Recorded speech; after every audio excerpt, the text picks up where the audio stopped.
Anio fahavalon'ny volana jolay.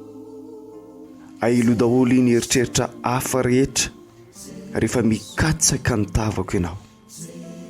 Ambony noho ny zavatra rehetra ao amin'ny zavatra rehetra aho, sady mihoatra ny fotoana no mihoatra ny zavatra mitranga rehetra sy ny fifandraisako aminao. Miomany ianao amin'ny fahalalan-tanan'ny fahasoavana izay avy amin'ny fanatrehako. Andriamanitra manakaram-pahasoavana tsy misy fetrao. Voay ny fonao sy ny fanahinao andray be lavitra mihoatra noho izay efa avy amiko. Rehefa tafahoana ny fifalianao noho ny amiko sy ny fifaliako noho ny aminao, dia hiforona ny tselatselatry ny lanitra. Ny fiainana mandrakizay no efa miseho eto, ary ankehitriny andratsira kely amin'ny ho avy miandry anao izany.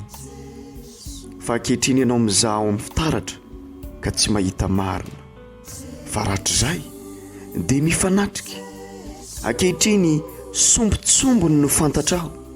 Fa rahatrizay dia ho fantatrao tsara toy izay nahafantaranao aho.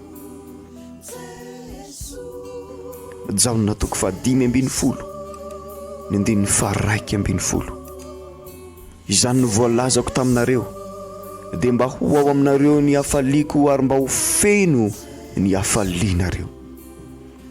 Korintiana 2:7, 2:12. Ankehitriny tokoa dia mahita manjavozavo toy ny amin'ny fitaratra isika.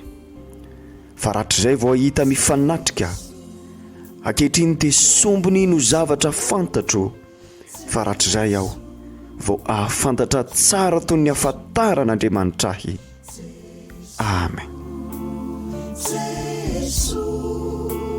Jesoa